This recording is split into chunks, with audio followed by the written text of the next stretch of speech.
Et en le remettant sur les roues, mon navigateur a pris la cale de bois dans la tête et il s'est ouvert toute la tête, il signait.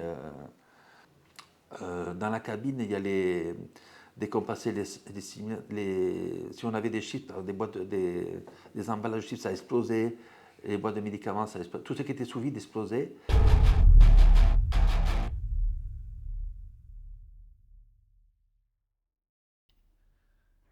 Bonjour à tous, bienvenue sur la chaîne de 90 km/h. Je suis en présence de Michel Boucou, qui est un homme emblématique des Dakar et de bien d'autres rallyes. On va avoir l'occasion d'en parler longuement. Déjà, merci de nous accueillir, Michel. On est dans votre atelier à Lons, juste à côté de Pau. Avant de parler donc du Dakar de cette année et de toutes les autres éditions que vous avez fait, on va parler d'abord de l'homme derrière la machine. Euh, pour vous, enfin, les camions, c'est une longue histoire d'amour en fait, c'est ça?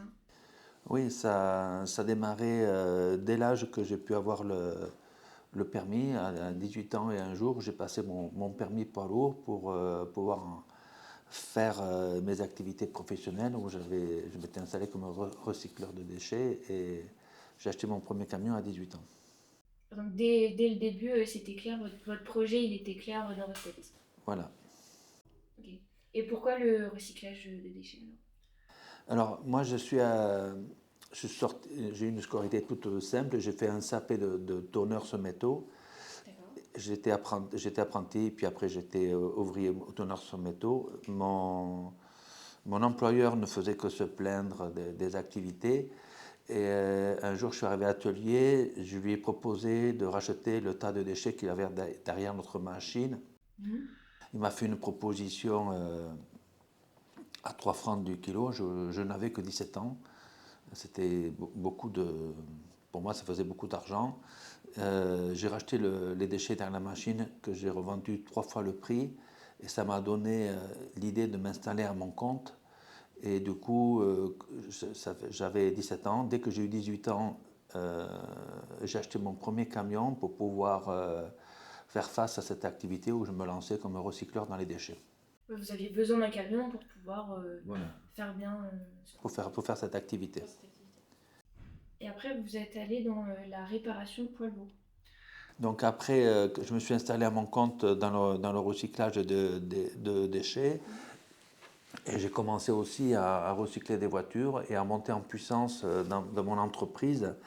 Et 20 ans après, j'avais une flotte d'une centaine de camions. J'avais 120, 130 salariés dans l'environnement entre Pau, Toulouse et Bordeaux. Et on avait des ateliers intégrés. Et donc, on était au milieu des camions tout le temps en train de réparer, parce qu'à l'époque, on se répare nous-mêmes nos camions. Et on gérait tous nos camions et j'adorais les camions. D'accord. Il y avait toujours cette passion du camion qui restait Voilà. malgré l'activité Et de recyclage. je regardais le Dakar de loin, comme tout le monde, passionné. J'avais j'avais ouvert 2 magasins de pièces détachées, un à Dakar et un à Bamako au Mali. Mhm. Et la première fois que j'ai vu le Dakar, c'est Des pièces détachées de quoi? de De voitures? voitures et de camions. D'accord. Donc je faisais la casse de voitures et de camions. J'avais 2 magasins, un à Dakar et un à Bamako. La Et première fois pourquoi Dakar et Bamako et pourquoi pas en France, là où vous étiez? Alors, en France, j'avais des magasins à Pau, à Toulouse, et à Pau. Mais comme on avait des surplus de matériel, je l'exportais là-bas. Et j'avais créé des magasins parce que mon oncle était missionnaire là-bas. Et j'avais été monter des magasins. Et la première fois que j'ai vu le Dakar en Afrique, c'était exactement à Caille, au Mali. D'accord. Et ça m'avait beaucoup, beaucoup plu de voir tous ces camions passer, toute cette caravane passer et tout ça. C'était très, très intéressant.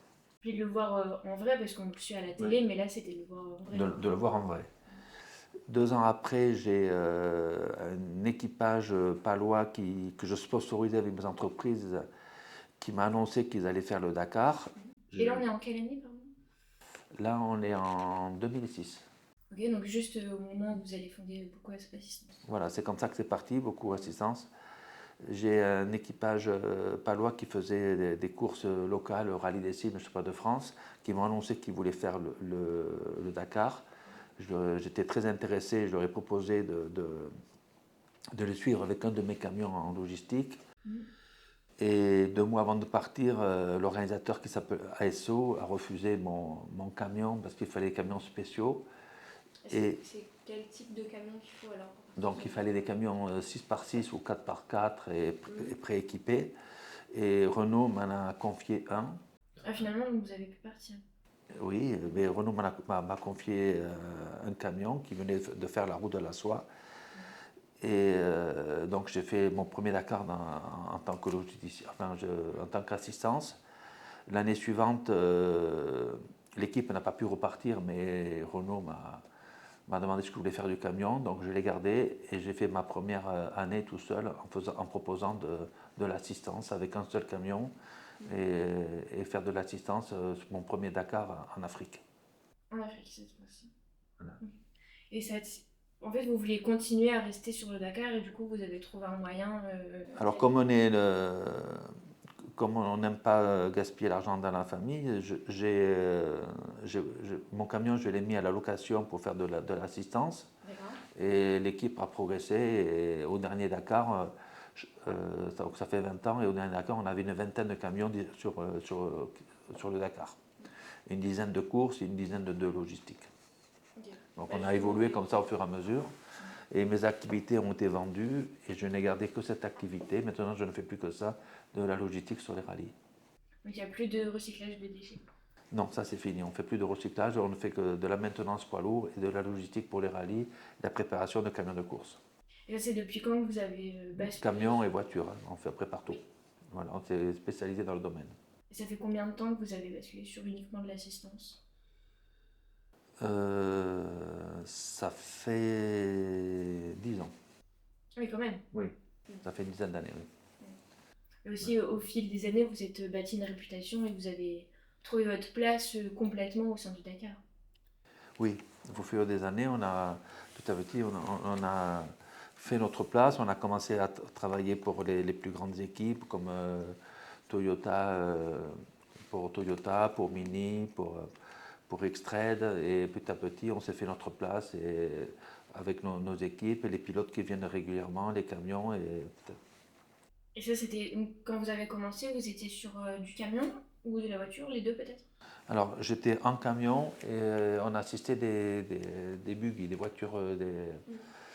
On travaillait à l'époque, ça s'appelait pour Gage. On a commencé à travailler pour les petites équipes, et après, petit à petit, on a fait notre place parmi les plus grandes équipes. Et est-ce que dès le début, il y a un constructeur, une équipe qui s'est un peu démarquée, qui vous a un peu plus donné votre chance? Je dirais Jean-Marc Fortin avec Toyota et M. Sven avec Mini. D'accord. Et c'est des équipes que vous continuez de suivre? Oui, qu'on continue à suivre. C'est pas toujours évident, mais on continue à les suivre. Et pourquoi c'est pas évident alors?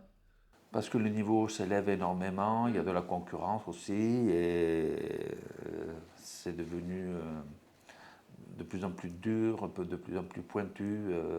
Voilà, il faut beaucoup de matériel, beaucoup de gens performants. C'est devenu très, très pointu maintenant. Et vous avez la plus grosse flotte d'assistance du Dakar. Est-ce que vous pouvez nous parler justement des différents modules, des différents camions que vous emmenez avec vous et de vos équipes aussi, parce que forcément il faut du monde.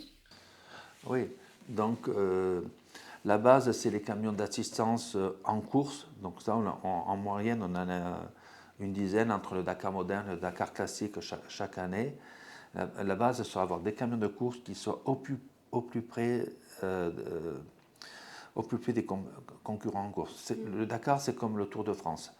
Il y a le maillot jaune qui part, et derrière, il y a toute son équipe qui le suit et qui lui donne assistance pour le leader du maillot jaune. Mais nous, au Dakar, c'est le même principe. Il y a la voiture leader qui part, et derrière, on met les camions qui le suivent et qui lui portent assistance si jamais il y a une nécessité s'il tombe en panne ou s'il a le moindre problème, il faut qu'on soit derrière lui pour l'aider. Donc il faut. Et à côté de ça, Et il y a des camions qui vont. Alors, au Tour de France, c'est des bus qui vont de ville en ville avec la logistique. Et nous avons des camions qui vont de ville en ville avec tout le matériel. Donc, on a des blocs ateliers, bien sûr, mécaniques, mais aussi on a des blocs pour la restauration. On a des blocs pour la logistique pour dormir. On a tout un bloc de différents camions qui font que. On a un panel complet d'outils pour nos clients. Donc, si un client prend un service chez nous, il a l'assistance en course, l'assistance sur le bivouac, il peut manger avec nous, il peut dormir avec nous, il a la totalité des services. Il peut être full Dakar, beaucoup assistance. Voilà. Et il y a combien de camions qui sont pour la logistique, combien de camions qui sont pour dormir, tout ça? On s'adapte chaque fois. Il y a une dizaine de camions sur la piste pour courir. Et après, en logistique, on en a une vingtaine, mais il y en a entre 10 et 15 qui partent chaque année, suivant les besoins de l'épreuve. D'accord. Et pour répondre du coup aux besoins sur place et pour piloter tous ces camions, vous avez besoin d'une grande équipe. Vous partez avec combien de personnes sur les Dakar? Sur les 2 derniers Dakar, en moyenne, on était une centaine de personnes. En moyenne, on est 100 personnes sur les 2 derniers Dakar, un effectif de 100 personnes. C'est énorme. Oui, c'est beaucoup, oui. C'est trop pour les payes et pas assez pour le travail. Ah oui. Et comment elles sont composées ces équipes? Il y en a combien qui sont pour la logistique? Alors, non, mais il y a. Les équipes sont composées, il y a déjà des équipages camions qui travaillent, donc il y a plusieurs sortes. Il y a des équipages camions pour l'assistance, ce sont des gens de chez nous, des gens qui travaillent régulièrement avec notre équipe, qui s'entraînent avec nous, qui ont leur propre habitude avec leur propre camion, et ce sont des équipages qui sont dans des camions de course, qui suivent les camions de course et qui font le même parcours que les voitures de course. Ça, s'il y a 10 camions, ça représente 30 personnes déjà. Donc ils sont les 3 par camion. Ils sont 3 par camion. Voilà. Après, il y a les équipes logistiques. Donc, il y a une équipe mettons, pour la restauration. Ils sont 3 aussi, avec un camion dédié à la restauration. Il y a une équipe qui est dédiée pour tout ce qui est hébergement et détente. Il y a ça varie entre 5 et 6 camions, 10 camions, ça dépend. Ils sont 2 par camion. Et après, bien sûr, il y a toute la partie mécanique. Et là, il y a beaucoup de monde. Cette année, je crois qu'il y avait 18 mécanos et 4 camions. Ça faisait 24 personnes, rien que pour la partie mécanique qui travaillent le soir pour remettre en état les camions et les voitures de nos clients. Le Dakar, c'est un peu 3 semaines non-stop. Ah, le Dakar, c'est 3 semaines, c'est 18 jours non-stop. C'est 24 heures sur 24. Ouais, c'est ça. Parce qu'il y a la journée où on est sur la piste, on essaie de trouver son chemin, et le soir, il faut faire les réparations, tout ça. Voilà, donc la journée type d'un camion de course sur le Dakar, en moyenne, ils partent vers 8 heures du matin. Ils font leur épreuve et ils arrivent dans la soirée, très souvent dans la soirée, on va dire entre 22 heures et 4 heures du matin, suivant les problèmes qu'ils ont rencontrés sur la piste, et suivant s'ils ont fait des dépannages, si eux-mêmes ne sont pas tombés en panne. Bah oui, parce que ça peut arriver aussi. Et c'est comme tout le monde, c'est la mécanique. Ils font la même épreuve, ils passent au même endroit, donc ils ont les dunes à franchir. Il y a des pièges sur la piste, et puis voilà, ils peuvent avoir des problèmes comme les clients. Donc ils arrivent tard dans la nuit, et le temps qui reste au bivouac, il y a les équipes de mécanos qui se mettent sur les camions pour les remettre en état. La différence que les premiers Dakar qu'on faisait en Afrique et en Amérique du Sud, l'équipage camion faisait son propre entretien. On n'avait pas forcément de mécanos pour aider. C'est après que ça s'est développé. Donc c'est pour ça qu'en Afrique et en Amérique du Sud, les Dakar étaient beaucoup, beaucoup plus durs. Ok, il y a vraiment une différence? Oui, il y a une différence. Parce qu'il y a plus de monde, donc forcément... Oui, il y a plus de monde. La différence, le Dakar a beaucoup évolué entre l'Afrique et maintenant l'Arabie Saoudite. Il y a eu 3 continents, il y a eu l'Afrique, l'Amérique du Sud et maintenant le Moyen-Orient. Et c'est 3 continents avec des avantages et des inconvénients à chaque fois. Et avant, on faisait des épreuves raides, c'est-à-dire que c'était des épreuves beaucoup plus longues en kilomètres. C'est-à-dire qu'on partait pour des journées de 800, 900 kilomètres, des fois même jusqu'à 1000 kilomètres. Et on devait partir pour 15 heures, mais souvent on mettait 20, 24 heures. C'était vraiment très très long. Et que maintenant, il y a moins de kilomètres, mais beaucoup plus intensifs. C'est plus difficile. C'est-à-dire que au moins pour les premiers, c'est très très dur parce que c'est comme quasiment WRC, ils partent sur le fil rouge du matin au soir. Ben, je parle pour les premiers concurrents, ceux qui veulent gagner le Dakar, et les camions qui suivent, ben, ils doivent faire aussi un rythme soutenu. Oui, parce que s'ils sont en panne et que le camion il est 3 heures derrière, ils ne peuvent pas rester. Voilà, il faut qu'il arrive le plus tôt que possible. Et c'est des épreuves de 300, 400 km, mais c'est très, très intensif, très, très rapide, très sport. Voilà. Et ils sont confrontés à quoi, par exemple? Pour ceux qui ne connaissent pas très bien le Dakar, je sais pas. Les problèmes qu'on peut rencontrer. Ouais. Donc déjà, il y a la panne des clients. Il y a le client qui est devant, il peut avoir un accident, partir en tonneau, arracher un demi-train, ne plus avoir de roue de secours, avoir des pannes mécaniques. Et donc il faut que les camions soient là pour leur apporter les pièces, tout ce qui s'ensuit. Après, comme les voitures sont très puissantes et très... ils durcissent depuis quelques années le Dakar en mettant des difficultés de plus en plus dures, des dunes de plus en plus compliquées à monter, des rios qui sont très accidentogènes, des parties où il y a beaucoup de cailloux. Et bien, là où passent les voitures et les camions ils doivent passer sans avoir de pépins si possible. Et donc, c'est de plus en plus compliqué de suivre les voitures. Bah oui, forcément. Parce qu'une voiture et un camion, ça fait pas le même gabarit, donc forcément. Voilà.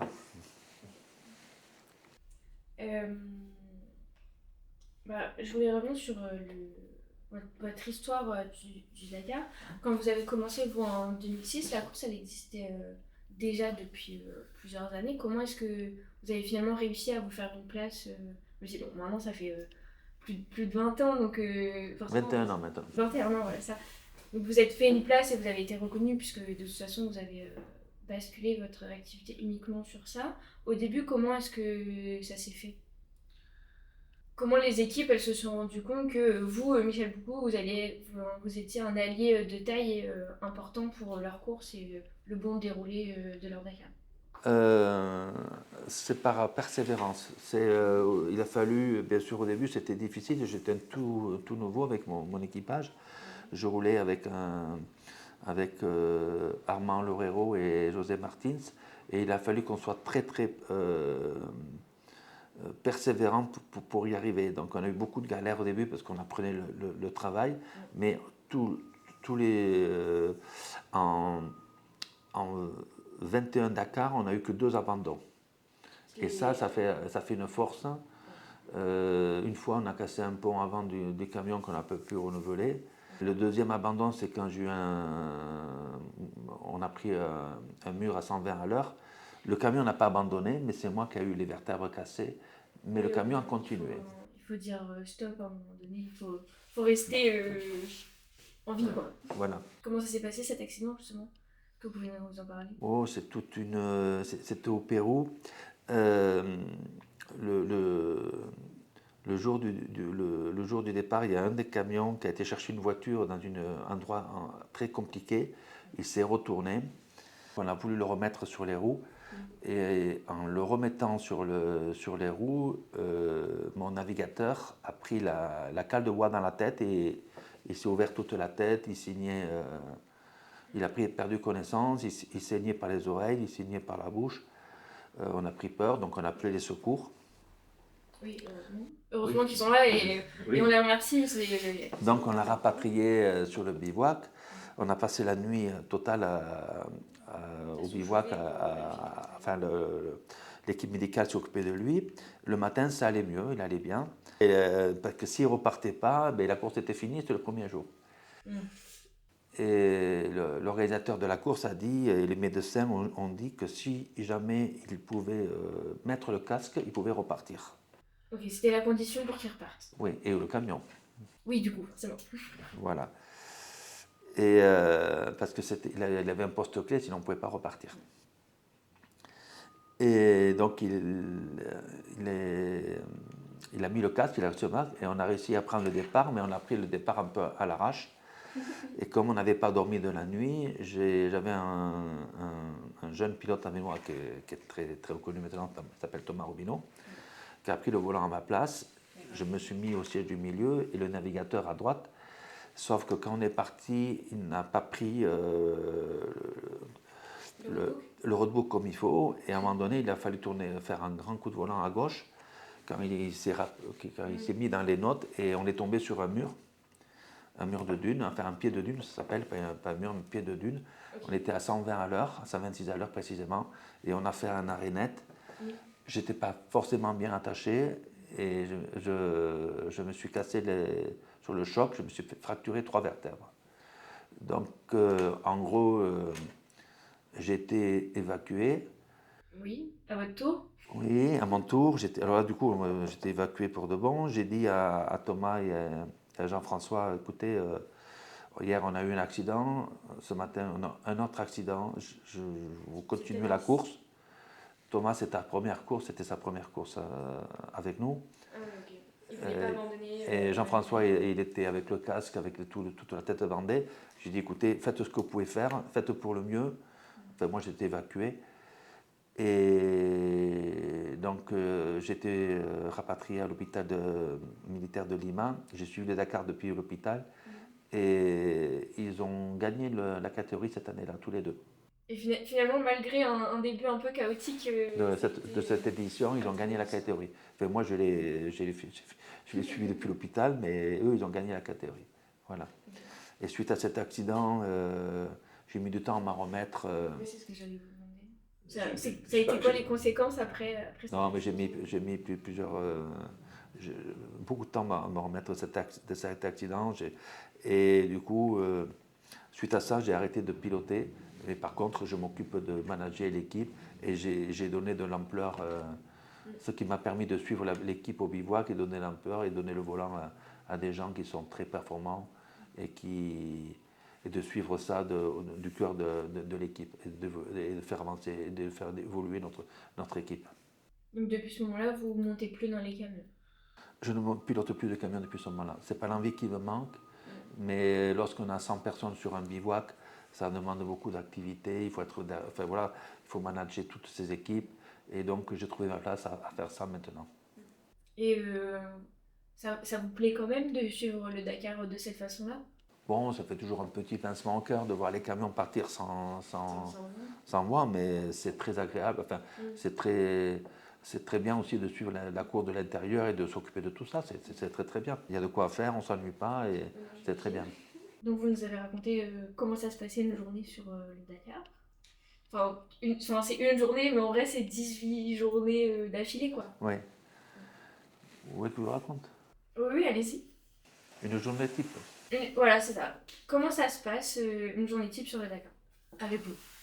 Avec nous, en général, pour la partie camion, en général, c'est réveil de l'équipe, petit déjeuner de 7h à 7h30. De 7h30 à 8h, on plie tout le campement et on part. Alors, les camions de course, eux, ils partent en course entre 8h et 9h, suivant les heures qui sont. Oui, en fonction du classement. Et eux, ils rentrent en général, on va dire, entre 20h si tout va bien, à 20h le soir si tout va bien, et sinon ça peut arriver jusqu'à 4h, 5h du matin. Voilà, chaque jour est différent. Ça, c'est pour les camions de course. Pour la logistique, donc on plie le bivouac, on essaie de partir entre 8h et 9h, et on s'en va pour une liaison. Alors, chaque fois, ça change, mais ça va de 300 à 800 km. On arrive... Est-ce que la route des camions d'assistance et la route des camions de course, elle est différente? Elle est complètement différente. Les camions de course, c'est que de la piste et du franchissement. Et la route pour les camions de logistique, c'est du goudron, en général. Bon, y a de tout. Même en plein désert, il y a des pistes ou des goudrons. C'est des camions de logistique qui ne peuvent pas aller dans le sable. Okay. Donc on arrive dans l'après-midi, on installe le bivouac, on mange un peu, On met tout en place et on attend que les voitures de course et les camions de course arrivent. Quand une voiture de course arrive ou un camion, on parle avec le navigateur pour savoir s'il y a eu des problèmes sur la voiture et les mécanos se mettent au travail. Et à côté de ça, les pilotes et les mécanos de ces camions vont se reposer. Au milieu de ça, il y a une étape qui s'appelle l'étape de repos. En général, c'est la journée où les équipages se reposent et c'est la journée la plus compliquée pour tout ce qui est logistique. Parce que c'est là où il faut le faire le plus beaucoup de travail pour les mécaniciens, beaucoup de travail pour tous les services de logistique, de remettre tout à niveau, le matériel, les équipages, les hommes. C'est beaucoup de travail pour tout ce qui est logistique. Et les concurrents, par contre, essayent de se reposer pour refaire la deuxième partie du Dakar. Mais lorsqu'on était en Afrique, ou lorsqu'on était bien souvent en Amérique du Sud, des fois l'étape de repos, moi il m'est vu arriver avec mes camions, avec mes équipes de camions, d'arriver le soir de l'étape de repos pour repartir le lendemain parce qu'on avait pris du retard dans la course et qu'il fallait compenser, rattraper et que ce n'était pas évident. Et l'organisateur du Dakar en général fait des grosses étapes avant l'étape de repos, ce qui n'arrange pas tout le monde tout le temps. Voilà. Parce que si on arrive plus tard, on a moins de repos forcément. Et donc la nuit, ça ne s'arrête pas. Hein. Non, la nuit c'est en permanence.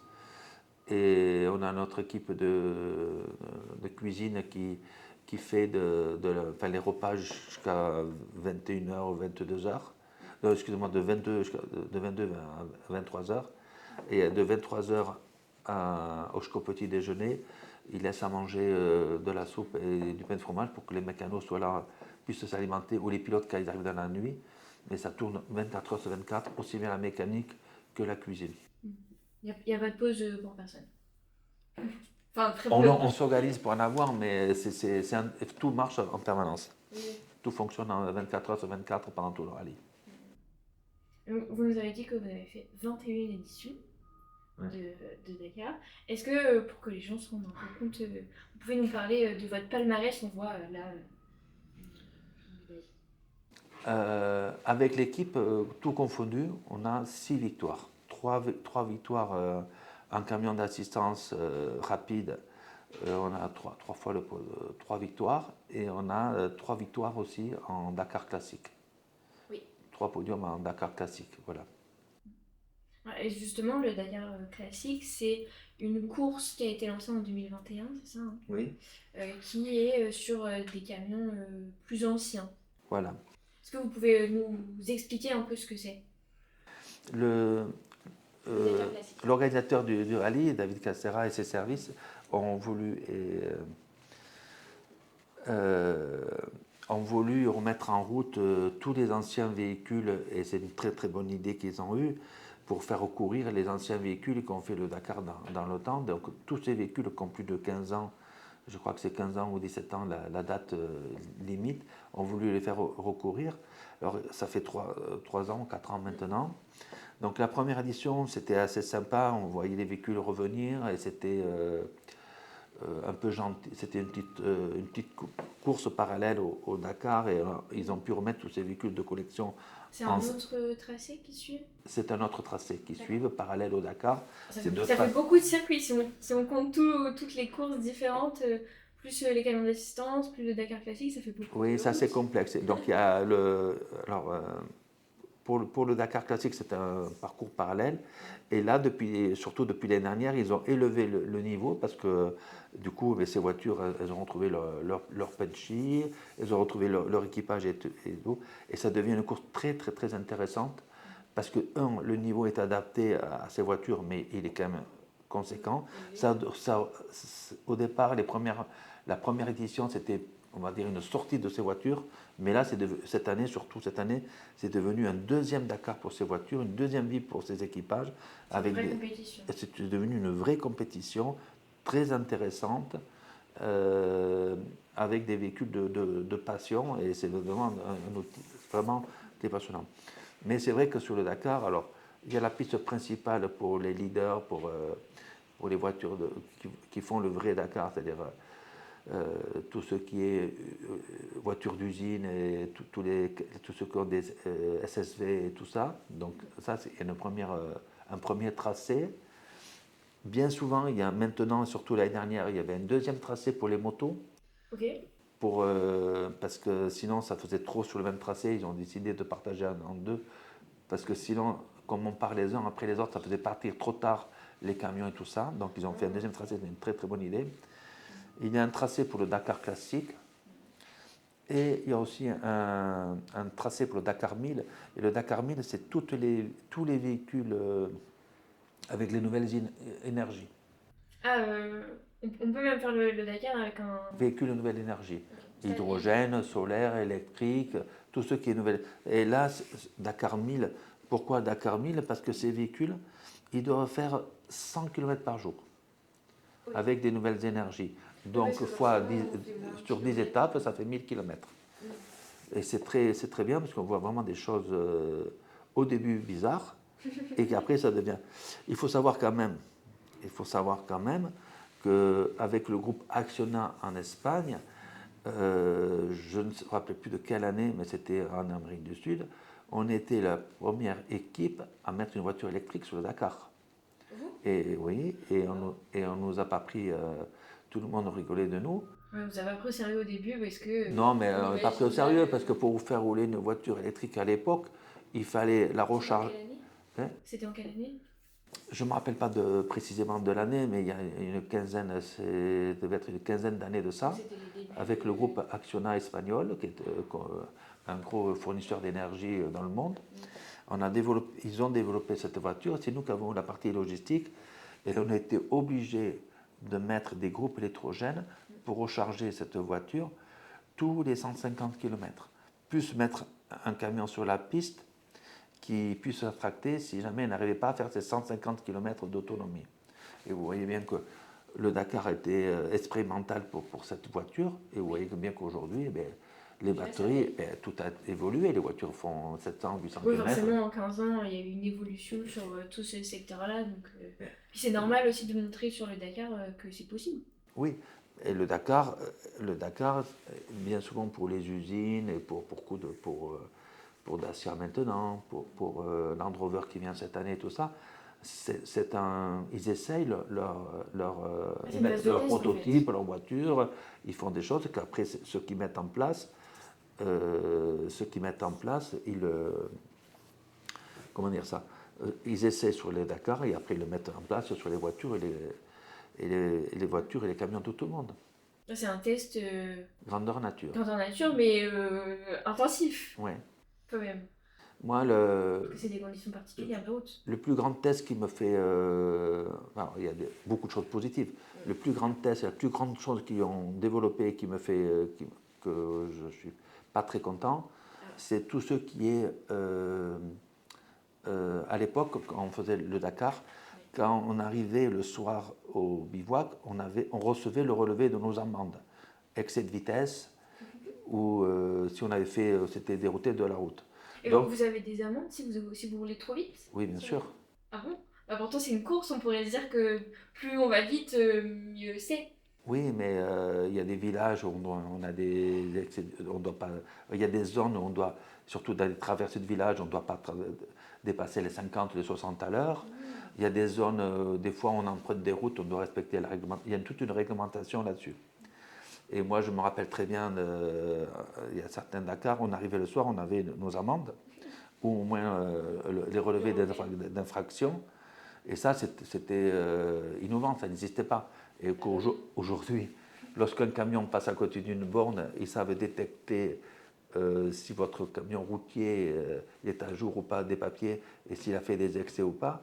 Et bien, ce système a été développé, je pense, au Dakar et maintenant mis au grand public. Ça, c'est le système qui me plaît le moins. Mais à côté de ça, je suis très content parce que Renault, parce qu'on a beaucoup travaillé pour les Renault et dans le développement de Renault, ils nous ont confié des pièces, que ce soit aussi bien sur la suspension, sur des radiateurs, comme on les fait souffrir ces camions pendant 18 jours intensivement. Et quand je vois que maintenant certaines de ces pièces sont sur les camions de tout le monde, et qu'elles sont durables et qu'elles ne cassent pas, ça vaut bien que, un, on est un laboratoire, et deux, que ça sert à quelque chose. Si Dacia, ils sont sur le Dakar cette année, c'est vraiment pour développer la voiture, et ceux qui vont développer sur la voiture, dans les années à venir, on trouvera des éléments de ces voitures sur les voitures de tout le monde. Voilà. C'est une vraie. Enfin, c'est affiché, c'est dit que le Dakar, c'est un laboratoire. Et Exactement, oui, oui. Voilà, les premières boîtes à vitesse des camions, on les a essayées sur le Dakar. Au début, ça marchait tant bien que mal. Maintenant, tout le monde a des boîtes automatiques sur les camions. Et les voitures. Et si ça fait le Dakar, ça va faire le camion de tous les jours. Ça va faire la voiture oui, tous les jours. si ça résiste sur le Dakar, ça va résister sur la route, forcément. Voilà. Vous nous avez parlé des 3 continents que vous avez traversés. Est-ce qu'il y en a un qui vous a plus marqué qu'un autre, que vous avez apprécié plus qu'un autre? Alors, les 3 continents, c'est trois choses complètement différentes. Alors, sportivement, la course a évolué. Lorsqu'on était en Afrique, quand on traversait la Mauritanie, c'était assez impressionnant parce qu'on donnait un point de départ, on nous donnait un point d'arrivée sur 600, 800 km avec un cap. Il fallait traverser le désert. Et si on se trompait d'1 ou 2 degrés, on se retrouvait 20 ou 30 km du point d'arrivée. Ça va vite. On se dit, oh, ça va, c'est pas beaucoup, je dévie pas beaucoup, et au final, l'arrivée. Oui. Donc, mais c'était une population très retirée du monde parce qu'il n'y avait pas les réseaux sociaux, il n'y avait rien à l'époque. Et découvrir Dakar que lorsqu'on arrivait dessus est toujours très serviable, très bien. Et c'était à l'époque, le Dakar c'était un vrai raid. C'était pas une course intensive. Il fallait faire tous ces kilomètres et arriver au bout. Et on mettait beaucoup de temps pour y arriver. Lorsqu'on est arrivé en Amérique du Sud, ça a été un peu le même système au début. Donc l'Amérique du Sud, ce qui m'a beaucoup marqué. C'est en quelle année l'Amérique du Sud? Enfin, à partir de quand? Alors, Anna, il suffit de regarder là. En 2009. 2009. Ouais. Voilà. Parce que aussi avant, on allait jusqu'à Dakar. Oui. Et après, ça a changé. Après, il y a eu une année sans rien. Oui. Et après, c'est reparti en 2009, c'est reparti en Amérique du Sud, Argentine, Chili. Oui. Voilà. Donc en Amérique du Sud, il y avait une grande faveur, il y avait beaucoup de public, une grande popularité.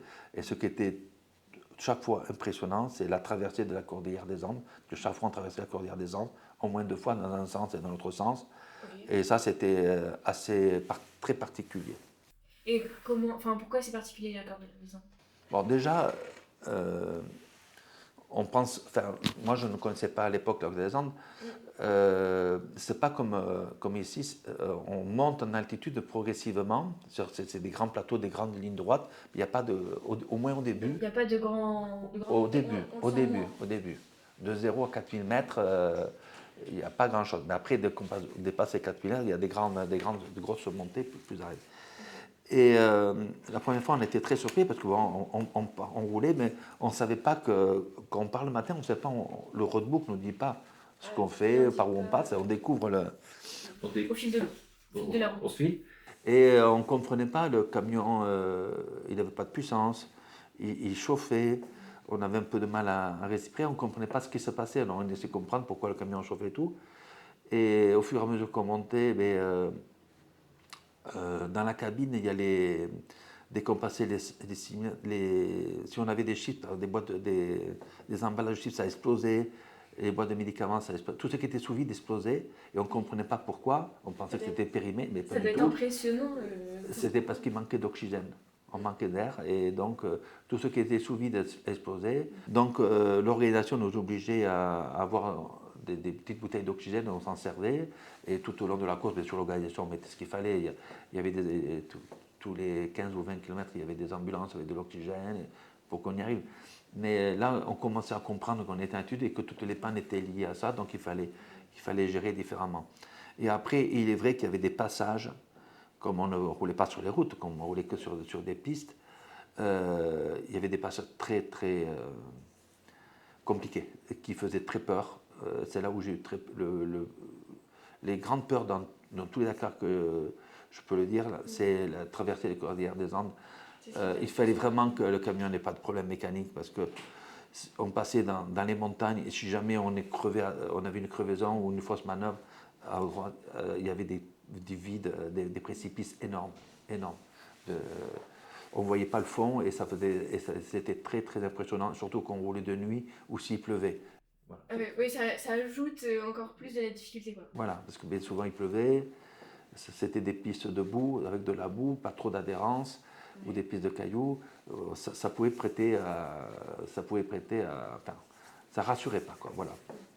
Oui, justement, je me demandais, parce que c'est quand même une course impressionnante, enfin, il y a des dunes, on peut faire des tonneaux très, très rapidement, ça, on arrive à avoir peur sur le Dakar?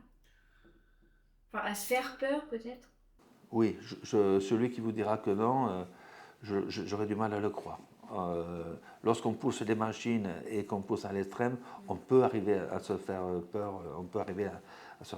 Enfin, après, maintenant, par exemple, on est au Moyen-Orient, on est en Arabie Saoudite. Là, on retrouve les paysages d'Afrique, c'est vraiment très, très, très, très joli. On trouve des zones complètement vierges et inexploitées. Et c'est vraiment très, très, très prenant. C'est très, très joli. L'Antiquateur avec des dunes infranchissables. C'est très dur. Il y a 2 ans en arrière, en camion, on a mis quand même 2 jours pour faire 16 km. Dans l'Antiquateur, et on a réussi à sortir de là, mais il nous a fallu 2 jours pour faire 16 km. On avait un camion à aller chercher. On a 2 camions, par manque de puissance, avec tous les problèmes qu'il y avait dans les difficultés, les dévers, tout ce qui se passait, et de franchir un cordon de dune de 13 km, il nous a fallu 2 jours. 2 jours pour franchir ça. Bien sûr, les camions ils ont mis hors délai, mais c'était pour avoir l'étape de repos, donc ça s'est bien terminé. Mais 2 jours pour 13 km, c'est vraiment très très... C'est frustrant aussi, parce qu'on passe à des grosses étapes où on fait 800-900 km, comme vous avez dit au début, et là, on fait 13 km en 2 jours. C'est ça qui m'a le plus marqué dans l'Antiquateur. Mais l'Antiquateur, c'est une zone de dunes vraiment magnifique, mais très dur à faire. Et le Dakar y va de plus en plus, parce que c'est là qu'on trouve le plus d'adrénaline et tout ça. Mais chaque continent a ses avantages et ses inconvénients. Et là, c'est vrai qu'en Arabie Saoudite, c'est vraiment très très joli et il y a vraiment beaucoup de choses à explorer et on en a fait et je crois qu'il y en a beaucoup d'autres. Ouais, même en 7 ans, il y a encore des coins que vous n'avez pas vus et que vous voulez voir. Oui, mais là, c'est pas nous qui décidons, c'est M. Castera qui décide ça. Mais il se charge de nous faire visiter les endroits où on ne vend pas, justement, et il le fait très très bien. Voilà.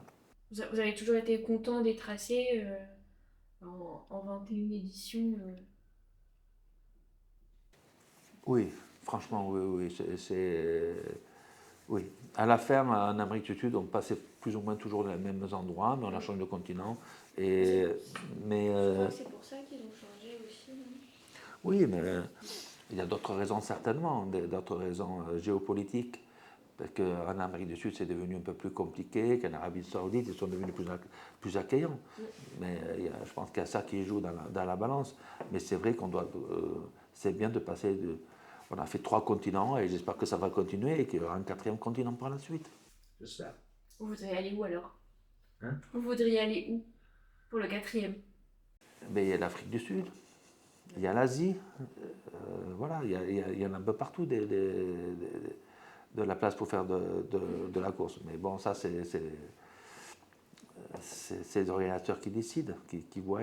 C'est pas simple aussi d'amener une caravane avec 3800 personnes, 1200 véhicules. On ne peut pas amener ça n'importe où. Non, il faut de la place. Je mets la place de l'organisateur. C'est pas simple du tout pour eux. Il faut trouver les pays qui nous accueillent, qui accueillent le Dakar. Et la caravane est très lourde, il y a une très grosse logistique, il y a 2 bateaux chaque année complets, plus les locaux, plus qui arrivent par avion. Donc il faut une grosse logistique et je pense que ce n'est pas simple à bouger. Non. Voilà. Non, du tout. Et vous nous parlez justement des locaux.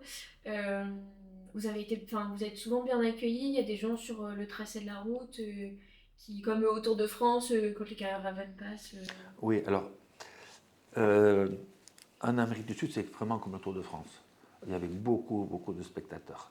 Il y a des zones où il y avait beaucoup, le départ le matin, l'arrivée le soir, et quand on traversait des villes, où il y avait des zones publiques, où il y avait beaucoup de spectateurs. En Arabie Saoudite, il y a beaucoup moins de spectateurs. Mais c'est le désert, donc forcément. Oui, voilà, c'est le désert. Mais ils sont très accueillants, ils sont très gentils, ils sont très serviables.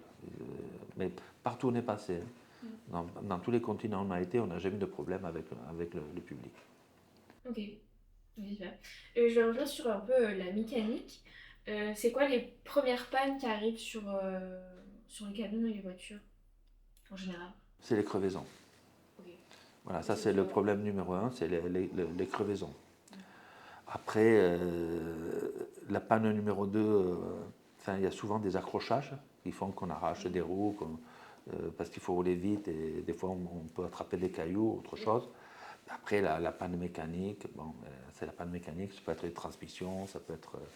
Et nous, il faut qu'on soit prêt à répondre à toutes ces pannes. Oui, c'est ça, il nous faut beaucoup de matériel et de camions logistiques. Oui, il nous faut beaucoup de camions et beaucoup de pièces surtout, et beaucoup d'outiques, et de pouvoir répondre on transporte des roues systématiquement, on transporte des pièces détachées, et on transporte des fluides, du carburant, de l'eau, des huiles pour pallier au maximum des pannes s'il y a besoin.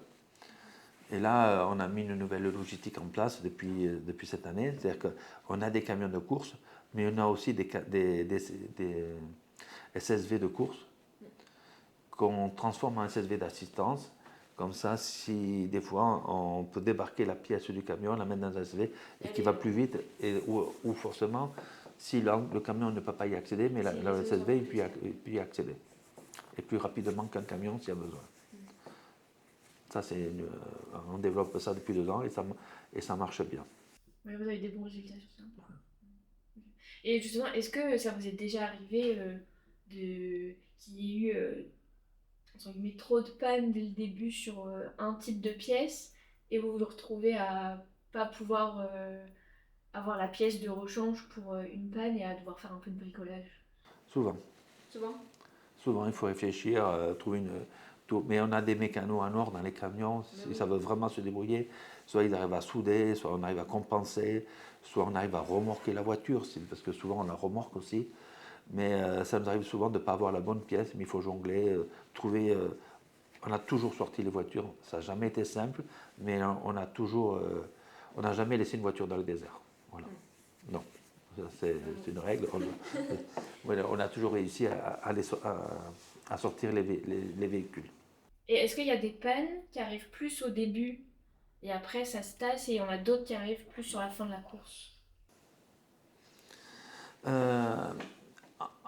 En général, les 2 premiers jours, il y a beaucoup de casses. Parce que les gens se lâchent sur la piste. Ils veulent, c'est leur premier tour de route, tout ça. Il y a beaucoup de crevaisons, beaucoup de casses. On a beaucoup de travail les 2-3 premiers jours. Les pilotes ou les navigateurs, ça fait 1 an qu'ils préparent leur projet, ils sont sur la course, on leur donne le départ.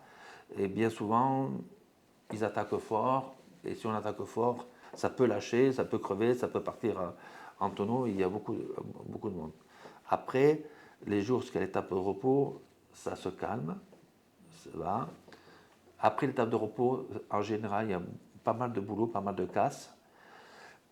Après, vers la fin du rallye, il y a plus de casse qu'au début de rallye parce qu'il y a des pièces d'usure qui ont plus tendance à lâcher. Ça fait 15 jours que... Voilà, il y a plus de casse vers la fin du rallye aussi parce qu'il y a des pièces qui ont fait tout le rallye, ça peut être des transmissions, ça peut être des pièces moteurs qui lâchent, voilà, parce qu'elles arrivent à la fin du rallye.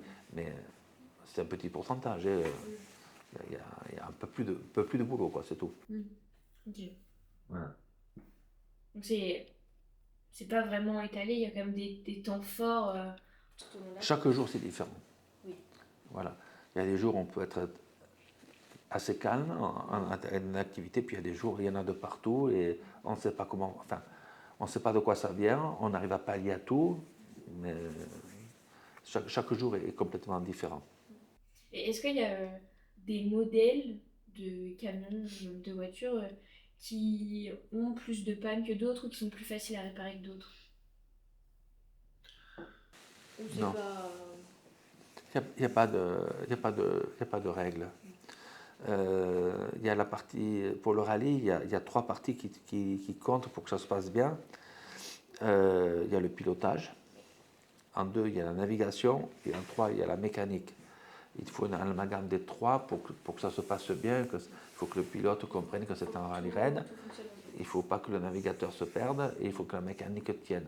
Et pour que la mécanique tienne, il faut que le pilote comprenne qu'il faut la faire durer. Donc il faut qu'il l'amène au bout. Donc il doit ménager aussi sa mécanique et son navigateur.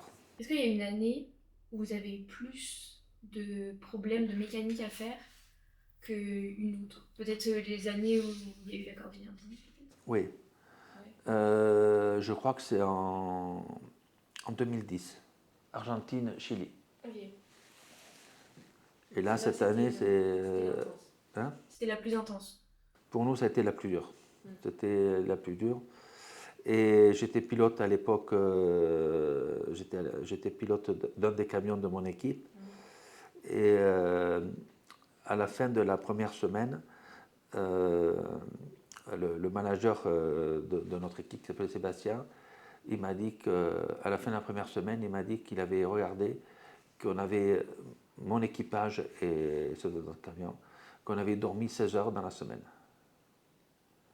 On partait très tôt, on arrivait très tard, il fallait enchaîner, on enchaînait les problèmes, les franchissements des dunes, le franchissement de la cordillère, s'occuper des clients, on arrivait très tard, on avait juste le temps de prendre une douche, de manger et de repartir. Et je ne m'étais pas rendu compte parce que j'étais dans l'euphorie du moment. Voilà, on ne s'en rendait pas compte. Et un manager qui s'appelait Sébastien Cata à l'époque, il m'a dit Michel, chapeau, parce que cette semaine, vous avez dormi 7 heures. Et il vous a pas dit de vous reposer un peu Ah ben, on s'est reposé pour l'étape de repos, pour faire la deuxième partie. Et voilà, on est arrivé au bout, on était très contents. Nos clients sont arrivés au bout aussi. On avait fait pas mal. C'est vraiment, ça avait été une édition très très dure pour les camions. Il y avait des franchissements très compliqués. Il y avait les déserts de sel, il y avait tous les salins, tout ça. C'était joli, mais c'était compliqué pour la mécanique. Et ça avait été un Dakar très très dur. Et celui-là m'avait particulièrement marqué. Et c'est aussi des moments de rencontre, malgré tout, même si tout le monde est un peu dans sa course. Est-ce qu'il y en a qui vous ont marqué? Est-ce que vous êtes en contact tout au long de l'année avec certaines personnes du Dakar? Oui, on est en contact bien sûr avec les organisateurs. Mais j'ai des très bonnes relations parce que j'ai eu fait l'assistance, par exemple, avec Sébastien Loeb, Nasser Alatia, Luc Alphand. Voilà, on fait des rencontres, des connaissances, on devient amis. Et voilà, c'est très enrichissant parce qu'il y a beaucoup de nationalités. Je crois qu'il y avait 90 nationalités représentées sur Dakar. Et on découvre plein de gens de cultures différentes. Des gens intouchables en France, mais là-bas, ils sont très accueillants. C'est un moment fédérateur, les Dakar? Oui, très fédérateur. Mais oui, parce qu'on se retrouve isolé dans la galère. Qu'on le veuille, qu'on ne le veuille pas, le Dakar, c'est quelque chose de très dur. Et c'est vrai que quand on se retrouve dans la galère, eh bien, ça crée des liens. Je faisais l'assistance, et j'ai toujours fait l'assistance à Nasser Alatia. Ses premiers Dakar n'ont pas été faciles pour lui. Il courait sur des meurs. Mais, je l'ai vu 4 fois dans la journée, 4 fois tomber en panne. Voilà, on a discuté comment on pouvait faire. Voilà, ça crée des liens. Et c'est pareil pour Sébastien Loeb, pour Clafant, pour beaucoup de pilotes. Il n'y a pas que les pilotes, il y a les navigateurs, les organisateurs, parce que derrière les pilotes, il y a toute une organisation derrière. J'ai sympathisé avec des médecins, des pilotes d'hélicoptères, des gens de la TV, de la télévision, tout ça. C'est une grande famille et ça crée des liens. Et partout dans le monde, si je veux si je peux retrouver des gens qui ont fait Dakar et on est bien accueillis, comme moi je les accueille bien s'ils viennent ici. Et sur la piste, comment ça se passe les réparations? Est-ce qu'il y a des moments où... Enfin, oui, il y a forcément des moments où c'est plus difficile que d'autres, mais comment ça se passe quand on est dans le sable Il y a deux possibilités de nous alerter. Dans la voiture, il y a un système d'appel qui est piloté, qui est piloté qui est géré par l'organisateur de la course, par ASO. Et on appuie sur un bouton bleu et ça appelle le PC course, qui est bien souvent à Paris. Et Paris nous prévient son assistance, qui sont nous, mais qui nous prévient nous avons un camion, on centralise tous les appels, notre PC, et après on envoie le camion ou la voiture la plus proche pour aller dépanner la personne. Donc le camion arrive le plus vite que possible et on fait l'état des lieux. Alors le pilote aussi, ils ont le droit de nous appeler à partir de téléphones satellites. Ok. Voilà. Et là on est averti et lorsqu'on est averti, on envoie l'équipage le plus proche ou l'équipage qui a les pièces de cette voiture. Ça peut être les deux aussi. Parce qu'il faut savoir quel genre de panne ils ont, s'ils ont besoin de pièces, et la pièce est forcément dans un des camions. Donc soit c'est le camion qui a la pièce, ou soit le camion le plus proche. Nous, on arrive sur place le plus vite que possible. Alors ce que je dis à mes équipages, la première chose que vous devez faire, c'est de donner un coca frais à la personne qui est tombée en panne, parce que ça fait un moment qu'elle attend. Et on n'a pas eu de boisson fraîche depuis un moment, donc on lui donne un coca frais et on fait l'état des lieux immédiatement de la voiture. Donc le mécano se met sur la voiture pour savoir si ça doit être, si on peut le dépanner très vite ou on fait un état des lieux. Si c'est parti d'une voiture qui a eu un accident, si c'est juste une crevaison, il faut voir. S'il n'a plus de roue de secours, par exemple, on lui change la roue, on met 2 roues de secours, il repart très vite. Si c'est plus long, ça met un peu plus de temps. Voilà. En général, on fait un état des lieux et après, il nous rappelle quand la voiture repart. Bon, nous, on le voit à l'écran parce qu'on suit par tracking les voitures et tout ça, qui repartent. Et le camion se met derrière la voiture et il plie les affaires et il part après. Voilà. Donc, on arrive, on fait un état des lieux, on voit si la voiture elle peut continuer. Et malheureusement, si la voiture est trop accidentée qu'elle ne peut pas continuer, on la sort de la piste, on l'amène à un point où les camions de logistique peuvent aller la chercher. C'est un point où il y a du goudron, quand c'est possible. Bon, en fait, on voit avec le regard. C'est un peu plus praticable pour les gros camions. Voilà, on voit avec l'organisation comment on peut faire, où ce qu'on peut aller. Mais nous, ce qu'on souhaite, c'est que le client finisse. Donc, on essaie de remettre la voiture sur les roues, la faire rouler, et si on ne peut pas la faire rouler, si on peut, on la remorque. Si c'est possible. Ça dépend chaque cas de figure est différent. Ça peut être une panne, ça peut être un accident. Voilà, et on fait l'analyse chaque fois. Voilà. Il nous arrive même d'aller chercher des clients perdus. Ah oui? Ils sont complètement perdus, ça nous est arrivé, bon, ben, ça arrive. Donc Bah ils oui, déclenchent la valise, l'organisation nous dit ils sont là, on va les chercher. Ça arrive plusieurs fois de nuit. On a pour nos équipages, nos navigateurs sont non seulement capables de suivre le roadbook de la spéciale, mais aussi il faut qu'ils apprennent à quitter la spéciale et à se remettre dans les traces. Et ça, c'est tout un travail de fond. Et mes pilotes et mes navigateurs font un stage une fois à 2 fois par an. On fait des stages, on s'en va au Maroc faire des stages où on les apprend à faire ça, surtout de nuit. Soit on les perd et il faut qu'ils se retrouvent, ça c'est pour les navigateurs, et on met les camions dans des conditions très inconfortables dans des dunes, et c'est à eux de savoir comment ils peuvent se sortir, et ils apprennent à se sortir pour qu'après sur le terrain, et ça c'est toute une formation, c'est toute une chose qu'on met en place nous avec nos équipes. Ouais, c'est important aussi, c'est la formation, quoi. Ah oui, ah oui. On ne devient pas pilote d'un camion de course comme ça du jour au lendemain. Moi, je l'ai eu, je suis monté progressivement en puissance. Ça a été très dur au début. Bon, après, ça devient de plus en plus facile lorsqu'on comprend. Mais il faut assimiler parce qu'on passe de pistes roulantes, on passe à des pistes où il y a du trial à faire, on passe dans de la dune. Il faut savoir piloter proprement dans tout ça, savoir qu'on doit avancer vite mais sans abîmer le matériel. Parce qu'il faut que le client a besoin de notre camion Il n'a pas besoin d'un camion en panne ou qui n'arrive pas. Nous, l'avantage que nous avons, c'est que nous avons toujours plusieurs camions sur la piste, même s'il y a un qu'un problème. On déleste le matériel, on le met dans les autres et on continue et le client ne s'aperçoit pas, mais il a toujours son service sur la piste et c'est ça qui fait notre force. Et plus on a de clients, plus on a de camions, plus on est fort. C'est ça qui fait notre force pour le Dakar. Et justement, sur cette dernière édition, là, en 2025, vous étiez à combien de clients? On avait deux très gros clients, donc Red Bull et une usine. Et après, on devait avoir je pense qu'on devait avoir une trentaine de clients. Vous avez aidé combien de véhicules sur le Dakar? Ah, par jour? Oui, par jour, mais enfin, vous deviez vous occuper de combien de voitures? Je devais dire entre 30 une quarantaine de véhicules peut-être. On avait une liste de quarantaine de véhicules. Et vous parliez du Maroc. Vous avez, d'ailleurs, c'est une très grosse partie de votre vie et de la vie de l'entreprise, mais vous en faites beaucoup d'autres, des rallyes, en plus des rallyes un peu plus, comment dire, pour les particuliers aussi. Ouais. On a vu là, dans vos ateliers, ils étaient en train de préparer le camion pour transporter des voitures de luxe. Ouais. Mais vous êtes présent au Rallye du Maroc, à Baja, à l'Africo Eco Race, au Karta Rally, au Morocco Desert Challenge, à l'Illyria Freight, je pense bien. Il y a le Trophée des Roses des Alpes, aussi récemment, et la Transfenec. Ouais.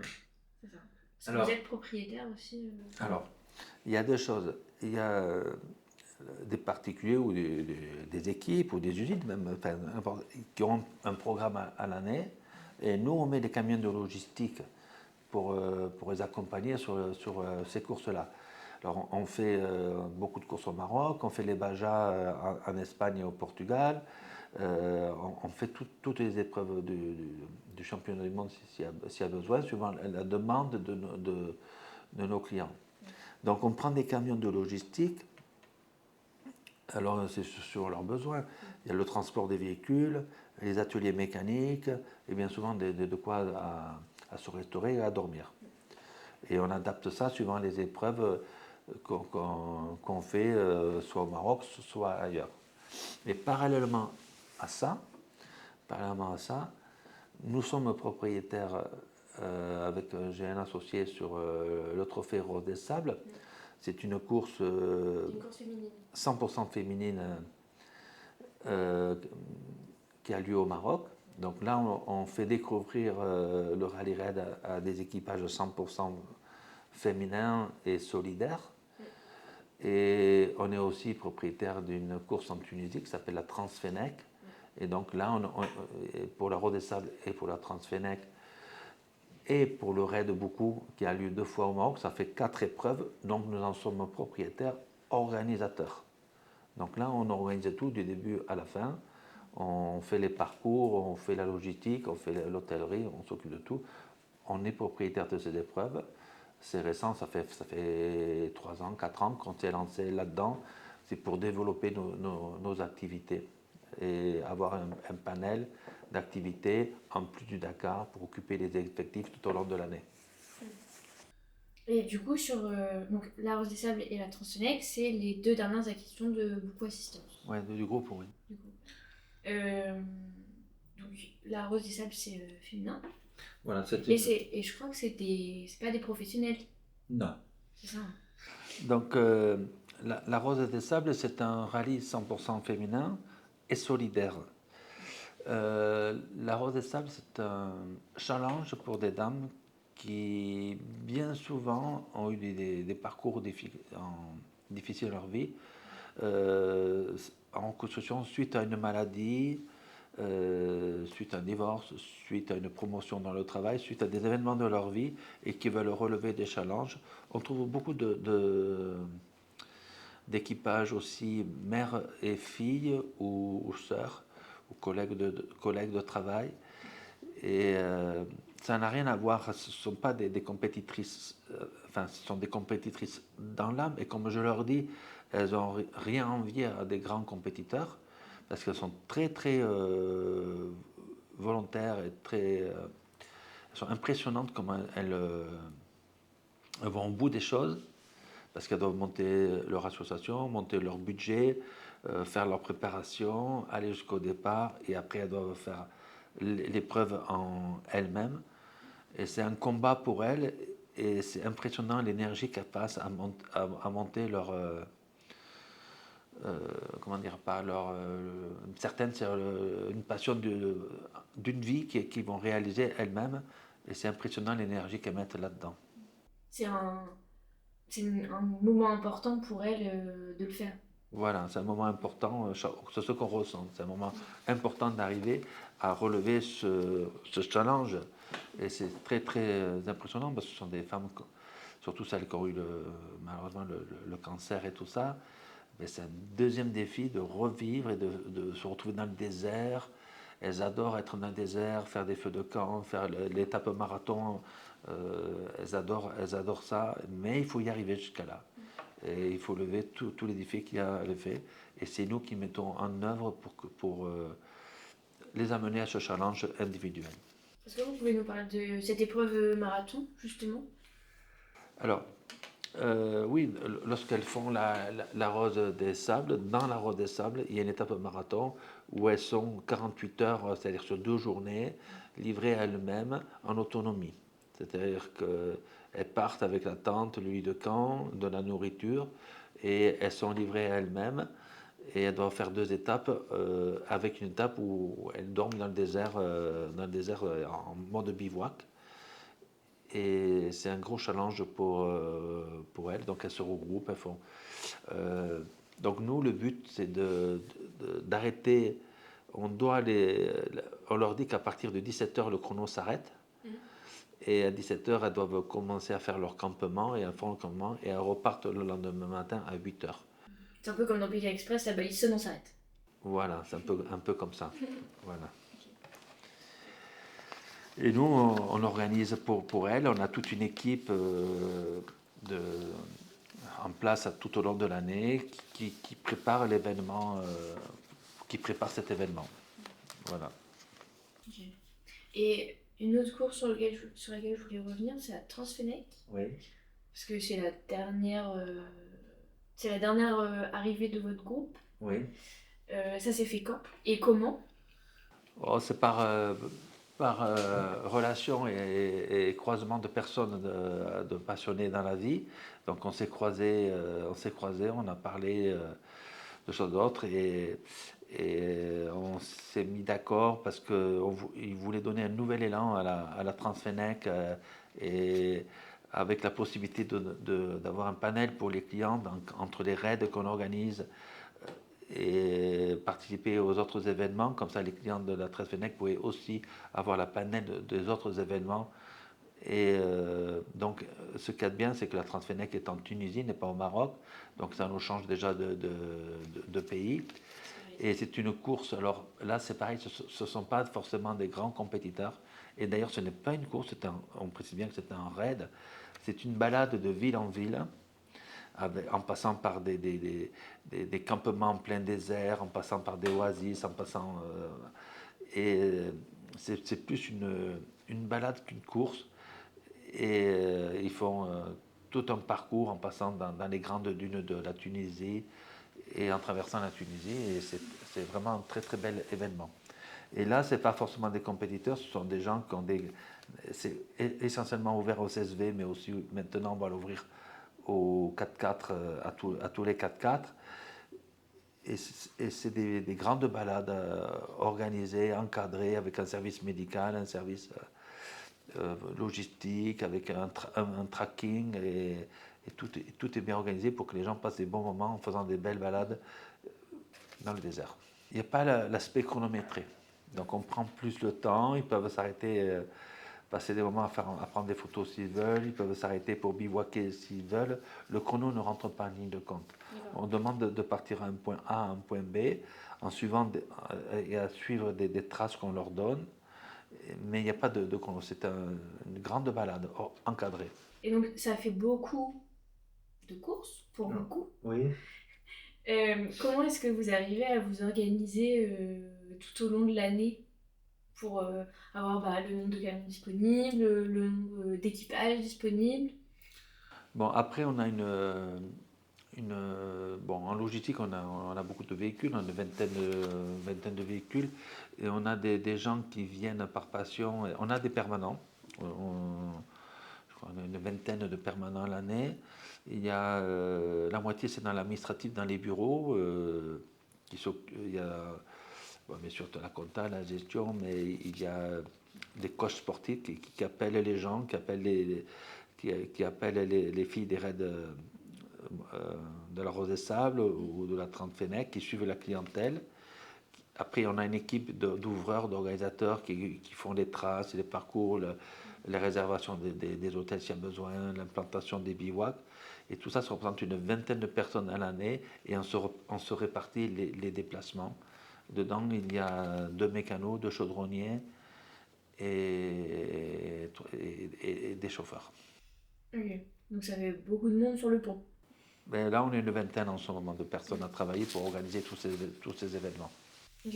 Et au niveau du calendrier, un peu, ça donne quoi? Donc, en janvier, c'est le Dakar, forcément. En janvier, c'est le Dakar. En suivant du Dakar, on rentre le matériel pour être prêt au mois de mai pour le premier raid que nous organisons la deuxième quinzaine du mois de mai. Après, on réalise un raid la deuxième semaine du mois de septembre. Après, on embraye au mois d'octobre pour la Rose des Sables. Et après, on embraye en mois de novembre pour la Transfenech. Ça, ce sont les événements qui nous appartiennent. Et entre tous ces événements, il y a une multitude d'événements où nous sommes juste prestataires de services pour nos clients et on fait la logistique, on amène du matériel, on amène du monde sur ces événements. On amène du monde sur les événements pour la logistique en camion, atelier, restauration, mais ce sont des événements qui ne nous appartiennent pas, mais on y va régulièrement. Et ça représente quel... Est-ce que vous avez plus d'événements où vous n'êtes pas propriétaire ou d'autres?